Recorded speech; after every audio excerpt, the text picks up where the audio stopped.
ಎಂಥ ಮಳೆನ, ಇದು ಮಳೆ ಅಲ್ಲ, ಇದು ಭೂಕುಸಿತ. ಒಂದು ರೀತಿಯಲ್ಲಿ ನಮಗೆಲ್ಲ ಗೊತ್ತಿರುತ್ತೆ ನೋಡಿ, ಬೆಟ್ಟದ ತುದಿಯಿಂದ ನದಿ ಹರಿಯೋದು, ಝರಿ ಹರಿಯೋದು. ಆ ನದಿ ಹುಟ್ಟುವ ಜಾಗದಲ್ಲೇ ಭೂಕುಸಿತ ಉಂಟಾಗಿದೆ.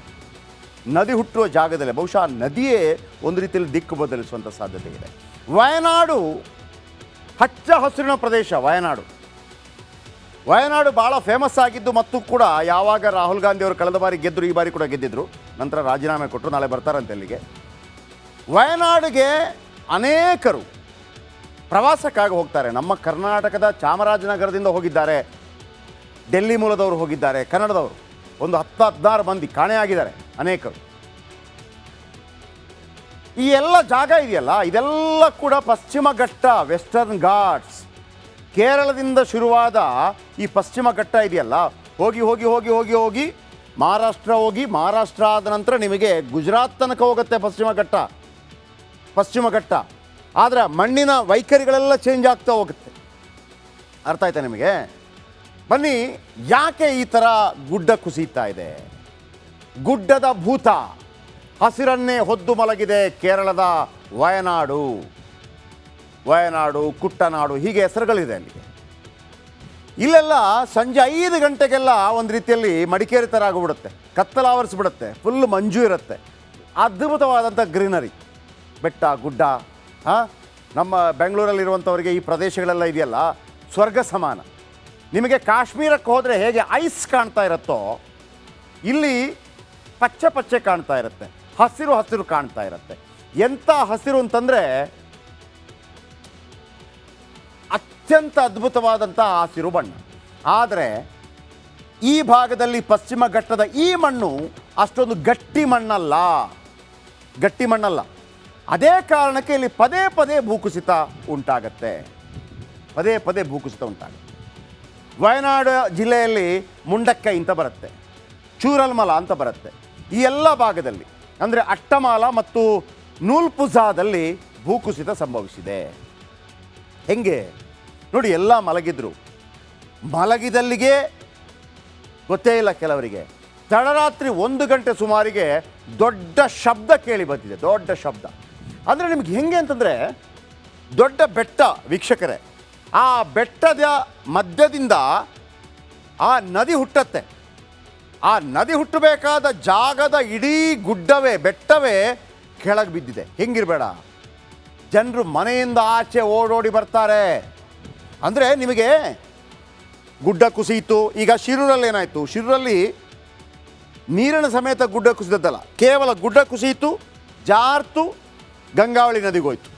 ಇದು ಹಂಗಲ್ಲ, ಗುಡ್ಡ ಇದೆ, ಗುಡ್ಡದ ಮಧ್ಯದಿಂದ ನದಿ ಹುಟ್ಟತ್ತೆ, ಅದು ಕಂಪ್ಲೀಟ್ ಜಾರ್ಕೊಂಡು ಬಂದಿದೆ. ಅಂದರೆ ಇಡೀ ನದಿಯ ಜೊತೆಗೆ ಬೆಟ್ಟ. ಭೂಕುಸಿತದಲ್ಲಿ ಮುಂಡಕ್ಕೈ ಕೊಚ್ಚಿ ಹೋಗ್ತಾ ಇತ್ತು. ಫಸ್ಟ್ ಸಿಗೋದೇ ಮುಂಡಕ್ಕೈ. ಆ ಬೆಟ್ಟ ಜಾರಿದ ತಕ್ಷಣ ಬೆಟ್ಟನೂ ಇದೆ, ನೀರು ಇದೆ. ಬೆಟ್ಟ, ನೀರು, ಮರ, ಗಿಡ, ಪ್ರಾಣಿ, ಪಕ್ಷಿ, ಮನುಷ್ಯ, ಮನೆ ಎಲ್ಲ, ಎಲ್ಲೆಲ್ಲೂ ಚಿತ್ಕಾರ, ಕಣ್ಣೀರು, ಜೀವ ಹೋಗೋ ಭಯ. ಜೀವ ಭಯದಲ್ಲಿದ್ದಾಗಲೇ ಬೆಳಗಿನ ಜಾವ 3ಕ್ಕೆ 2ನೇ ಭೂಕುಸಿತ ಭಯಾನಕ. ನೋಡಿ, 1 ಗಂಟೆ ಮೊದಲನೇ ಭೂಕುಸಿತ, ಎಲ್ಲ ಹುಡುಕಾಡ್ತಾ ಇದ್ದಾರೆ. ಆಗ 3 ಗಂಟೆಗೆ ಇನ್ನೊಂದು ಭೂಕುಸಿತ. ಎಲ್ಲಿ? ಚುರುಳ್ಮಾಲಾದ ಶಾಲೆಯ ಬಳಿ 2ನೇ ಭೂಕುಸಿತ. ಶಾಲೆಯ ಸುತ್ತಲಿನ ಮನೆ, ಅಂಗಡಿ, ಗುಡ್ಡ ಕುಸಿತದಲ್ಲಿ ನಾಶವಾಗಿ ಹೋಗುತ್ತೆ. ಸೇಮ್ ಶಿರೂರಲ್ಲಾದಂಗೆ. ಮದ್ರಸಾ ಬಳಿಯೇ 50 ಮನೆಗಳು ಮಣ್ಣಿನಡಿ ಸಿಲ್ಕೊಂಡಿದೆ. 50 ಮನೆ, 150 ಮಂದಿ ಸಿಲುಕಿದ್ರು. ಕೇವಲ 3 ಜನರನ್ನು ಮಾತ್ರ ರಕ್ಷಣೆ ಮಾಡೋಕ್ಕೆ ಸಾಧ್ಯವಾಗಿದೆ. ಎಲ್ಲಿದ್ದಾರೆ ಅಂತ ಗೊತ್ತಿಲ್ಲ. ಇಲ್ಲಿ ಬೆಟ್ಟ ಬಿದ್ದರೆ 50-60 ಕಿಲೋಮೀಟ್ರ್ ದೂರದಲ್ಲಿ ಹೆಣ ಸಿಗ್ತಾ ಇತ್ತು. ಅರ್ಥ ಮಾಡ್ಕೊಳ್ಳಿ ಫೋರ್ಸ್ ಹೆಂಗಿದೆ. ಮುಂಡಕ್ಕೈನ 2 ವಾರ್ಡ್ಗಳಲ್ಲಿ 3000 ಜನರಿದ್ದಾರೆ. ಮುಂಡಕ್ಕೈನಲ್ಲಿ 10,000 ಜನ ಕಾಣಿಸ್ತಾ ಇಲ್ಲ. ಏನಾದರೂ ಎಲ್ಲೋದ್ರೂ ಗೊತ್ತೇ ಇಲ್ಲ. ಮುಂಡಕ್ಕೈನಲ್ಲಿ ಸಾವಿನ ಸಂಖ್ಯೆ ಹೆಚ್ಚಾಗುವ ಸಾಧ್ಯತೆ ಇದೆ. ಮುಂಡಕ್ಕೈ ಭೂಕುಸಿತ ಎಷ್ಟು ಭೀಕರವಾಗಿತ್ತು ಅಂದರೆ, ಚಾಲಿಯಾರ್ ಮೂಲಕ ತೇಲಿ ಬಂತು, ನೀಲಂಬೂರ್ ತಲುಪಿತ್ತು. ಅಂದರೆ ಚಾಲಿಯಾರ್ ನೀಲಂಬೂರ್ ಒಂದು 100 ಕಿಲೋಮೀಟ್ರ್ ದೂರ. ಅಂದರೆ ಸಾಧಾರಣವಾಗಿ ಹೆಂಗೆ ಅಂತಂದರೆ, ಆಗೋದು ಬೇಡ, ಇಲ್ಲೊಂದು ದುರಂತ ಸಂಭವಿಸಿದರೆ ನಿಮಗೆ ಚಿತ್ರದುರ್ಗದಲ್ಲಿ ಹೆಣ ಸಿಕ್ಕದಂಗೆ ಒಂದು 100 ಕಿಲೋಮೀಟ್ರ್ ಆ ಥರ ಈ ಭೂಕುಸಿತ ಸಂಭವಿಸಿದೆ. ನೆಕ್ಸ್ಟ್, ಎಂಥ ಮಳೆನ, ಇದು ಮಳೆ ಅಲ್ಲ, ಇದು ಭೂಕುಸಿತ. ಒಂದು ರೀತಿಯಲ್ಲಿ ನಮಗೆಲ್ಲ ಗೊತ್ತಿರುತ್ತೆ ನೋಡಿ, ಬೆಟ್ಟದ ತುದಿಯಿಂದ ನದಿ ಹರಿಯೋದು, ಜರಿ ಹರಿಯೋದು. ಆ ನದಿ ಹುಟ್ಟುವ ಜಾಗದಲ್ಲೇ ಭೂಕುಸಿತ ಉಂಟಾಗಿದೆ.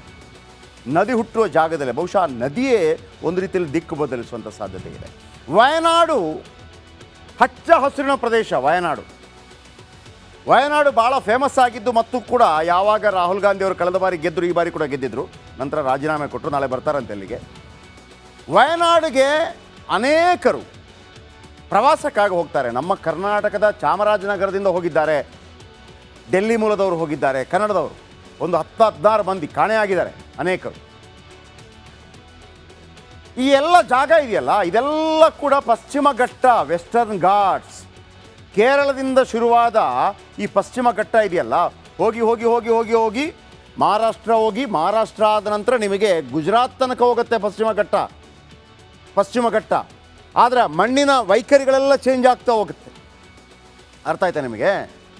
ಬನ್ನಿ, ಯಾಕೆ ಈ ಥರ ಗುಡ್ಡ ಕುಸಿತಾ ಇದೆ? ಗುಡ್ಡದ ಭೂತ, ಹಸಿರನ್ನೇ ಹೊದ್ದು ಮಲಗಿದೆ ಕೇರಳದ ವಯನಾಡು, ಕುಟ್ಟನಾಡು, ಹೀಗೆ ಹೆಸರುಗಳಿದೆ ಅಲ್ಲಿಗೆ. ಇಲ್ಲೆಲ್ಲ ಸಂಜೆ 5 ಗಂಟೆಗೆಲ್ಲ ಒಂದು ರೀತಿಯಲ್ಲಿ ಮಡಿಕೇರಿ ಥರ ಆಗಿಬಿಡುತ್ತೆ, ಕತ್ತಲಾವರಿಸ್ಬಿಡುತ್ತೆ, ಫುಲ್ ಮಂಜು ಇರುತ್ತೆ. ಅದ್ಭುತವಾದಂಥ ಗ್ರೀನರಿ, ಬೆಟ್ಟ ಗುಡ್ಡ. ನಮ್ಮ ಬೆಂಗಳೂರಲ್ಲಿರುವಂಥವರಿಗೆ ಈ ಪ್ರದೇಶಗಳೆಲ್ಲ ಇದೆಯಲ್ಲ ಸ್ವರ್ಗ ಸಮಾನ. ನಿಮಗೆ ಕಾಶ್ಮೀರಕ್ಕೆ ಹೋದರೆ ಹೇಗೆ ಐಸ್ ಕಾಣ್ತಾ ಇರುತ್ತೋ, ಇಲ್ಲಿ ಪಚ್ಚೆ ಕಾಣ್ತಾ ಇರುತ್ತೆ, ಹಸಿರು ಕಾಣ್ತಾ ಇರುತ್ತೆ. ಎಂಥ ಹಸಿರು ಅಂತಂದರೆ ಅತ್ಯಂತ ಅದ್ಭುತವಾದಂಥ ಹಸಿರು ಬಣ್ಣ. ಆದರೆ ಈ ಭಾಗದಲ್ಲಿ ಪಶ್ಚಿಮ ಘಟ್ಟದ ಈ ಮಣ್ಣು ಅಷ್ಟೊಂದು ಗಟ್ಟಿ ಮಣ್ಣಲ್ಲ. ಅದೇ ಕಾರಣಕ್ಕೆ ಇಲ್ಲಿ ಪದೇ ಭೂಕುಸಿತ ಉಂಟಾಗತ್ತೆ. ವಯನಾಡು ಜಿಲ್ಲೆಯಲ್ಲಿ ಮುಂಡಕ್ಕೈ ಅಂತ ಬರುತ್ತೆ, ಚೂರಲ್ಮಲ ಅಂತ ಬರುತ್ತೆ. ಈ ಎಲ್ಲ ಭಾಗದಲ್ಲಿ ಅಂದರೆ ಅಟ್ಟಮಾಲ ಮತ್ತು ನೂಲ್ಪುಜಾದಲ್ಲಿ ಭೂಕುಸಿತ ಸಂಭವಿಸಿದೆ. ಹೆಂಗೆ ನೋಡಿ, ಎಲ್ಲ ಮಲಗಿದಲ್ಲಿಗೆ ಗೊತ್ತೇ ಇಲ್ಲ ಕೆಲವರಿಗೆ. ತಡರಾತ್ರಿ 1 ಗಂಟೆ ಸುಮಾರಿಗೆ ದೊಡ್ಡ ಶಬ್ದ ಕೇಳಿ ಬಂದಿದೆ. ದೊಡ್ಡ ಶಬ್ದ ಅಂದರೆ ನಿಮ್ಗೆ ಹೆಂಗೆ ಅಂತಂದರೆ, ದೊಡ್ಡ ಬೆಟ್ಟ ವೀಕ್ಷಕರೇ, ಆ ಬೆಟ್ಟದ ಮಧ್ಯದಿಂದ ಆ ನದಿ ಹುಟ್ಟತ್ತೆ. ಆ ನದಿ ಹುಟ್ಟಬೇಕಾದ ಜಾಗದ ಇಡೀ ಬೆಟ್ಟವೇ ಕೆಳಗೆ ಬಿದ್ದಿದೆ. ಹೆಂಗಿರಬೇಡ, ಜನರು ಮನೆಯಿಂದ ಆಚೆ ಓಡೋಡಿ ಬರ್ತಾರೆ. ಅಂದರೆ ನಿಮಗೆ ಗುಡ್ಡ ಕುಸಿಯಿತು. ಈಗ ಶಿರೂರಲ್ಲಿ ಏನಾಯಿತು, ಶಿರೂರಲ್ಲಿ ನೀರಿನ ಸಮೇತ ಗುಡ್ಡ ಕುಸಿದದ್ದಲ್ಲ, ಕೇವಲ ಗುಡ್ಡ ಕುಸಿಯಿತು, ಜಾರ್ತು ಗಂಗಾವಳಿ ನದಿಗೋಯ್ತು. ಇದು ಹಂಗಲ್ಲ, ಗುಡ್ಡ ಇದೆ, ಗುಡ್ಡದ ಮಧ್ಯದಿಂದ ನದಿ ಹುಟ್ಟತ್ತೆ, ಅದು ಕಂಪ್ಲೀಟ್ ಜಾರ್ಕೊಂಡು ಬಂದಿದೆ. ಅಂದರೆ ಇಡೀ ನದಿಯ ಜೊತೆಗೆ ಬೆಟ್ಟ. ಭೂಕುಸಿತದಲ್ಲಿ ಮುಂಡಕ್ಕೈ ಕೊಚ್ಚಿ ಹೋಗ್ತಾ ಇತ್ತು. ಫಸ್ಟ್ ಸಿಗೋದೇ ಮುಂಡಕ್ಕೈ. ಆ ಬೆಟ್ಟ ಜಾರಿದ ತಕ್ಷಣ ಬೆಟ್ಟನೂ ಇದೆ, ನೀರು ಇದೆ. ಬೆಟ್ಟ, ನೀರು, ಮರ, ಗಿಡ, ಪ್ರಾಣಿ, ಪಕ್ಷಿ, ಮನುಷ್ಯ, ಮನೆ ಎಲ್ಲ, ಎಲ್ಲೆಲ್ಲೂ ಚೀತ್ಕಾರ, ಕಣ್ಣೀರು, ಜೀವ ಹೋಗೋ ಭಯ. ಜೀವ ಭಯದಲ್ಲಿದ್ದಾಗಲೇ ಬೆಳಗಿನ ಜಾವ 3ಕ್ಕೆ 2ನೇ ಭೂಕುಸಿತ ಭಯಾನಕ. ನೋಡಿ, 1 ಗಂಟೆ ಮೊದಲನೇ ಭೂಕುಸಿತ, ಎಲ್ಲ ಹುಡುಕಾಡ್ತಾ ಇದ್ದಾರೆ. ಆಗ 3 ಗಂಟೆಗೆ ಇನ್ನೊಂದು ಭೂಕುಸಿತ. ಎಲ್ಲಿ? ಚುರುಳ್ಮಾಲಾದ ಶಾಲೆಯ ಬಳಿ 2ನೇ ಭೂಕುಸಿತ. ಶಾಲೆಯ ಸುತ್ತಲಿನ ಮನೆ, ಅಂಗಡಿ ಗುಡ್ಡ ಕುಸಿತದಲ್ಲಿ ನಾಶವಾಗಿ ಹೋಗುತ್ತೆ. ಸೇಮ್ ಶಿರೂರಲ್ಲಾದಂಗೆ. ಮದ್ರಸಾ ಬಳಿಯೇ 50 ಮನೆಗಳು ಮಣ್ಣಿನಡಿ ಸಿಲ್ಕೊಂಡಿದೆ. 50 ಮನೆ, 150 ಮಂದಿ ಸಿಲುಕಿದ್ರು. ಕೇವಲ 3 ಜನರನ್ನು ಮಾತ್ರ ರಕ್ಷಣೆ ಮಾಡೋಕ್ಕೆ ಸಾಧ್ಯವಾಗಿದೆ. ಎಲ್ಲಿದ್ದಾರೆ ಅಂತ ಗೊತ್ತಿಲ್ಲ. ಇಲ್ಲಿ ಬೆಟ್ಟ ಬಿದ್ದರೆ 50-60 ಕಿಲೋಮೀಟ್ರ್ ದೂರದಲ್ಲಿ ಹೆಣ ಸಿಗ್ತಾ ಇತ್ತು. ಅರ್ಥ ಮಾಡ್ಕೊಳ್ಳಿ ಫೋರ್ಸ್ ಹೆಂಗಿದೆ. ಮುಂಡಕ್ಕೈನ 2 ವಾರ್ಡ್ಗಳಲ್ಲಿ 3000 ಜನರಿದ್ದಾರೆ. ಮುಂಡಕ್ಕೈನಲ್ಲಿ 10,000 ಜನ ಕಾಣಿಸ್ತಾ ಇಲ್ಲ. ಏನಾದರೂ ಎಲ್ಲೋದ್ರೂ ಗೊತ್ತೇ ಇಲ್ಲ. ಮುಂಡಕ್ಕೈನಲ್ಲಿ ಸಾವಿನ ಸಂಖ್ಯೆ ಹೆಚ್ಚಾಗುವ ಸಾಧ್ಯತೆ ಇದೆ. ಮುಂಡಕ್ಕೈ ಭೂಕುಸಿತ ಎಷ್ಟು ಭೀಕರವಾಗಿತ್ತು ಅಂದರೆ, ಚಾಲಿಯಾರ್ ಮೂಲಕ ತೇಲಿ ಬಂತು ನೀಲಂಬೂರ್ ತಲುಪಿದ್ದು. ಅಂದರೆ ಚಾಲಿಯಾರ್ ನೀಲಂಬೂರ್ ಒಂದು 100 ಕಿಲೋಮೀಟ್ರ್ ದೂರ. ಅಂದರೆ ಸಾಧಾರಣವಾಗಿ ಹೆಂಗೆ ಅಂತಂದರೆ ಆಗೋದು ಬೇಡ, ಇಲ್ಲೊಂದು ದುರಂತ ಸಂಭವಿಸಿದರೆ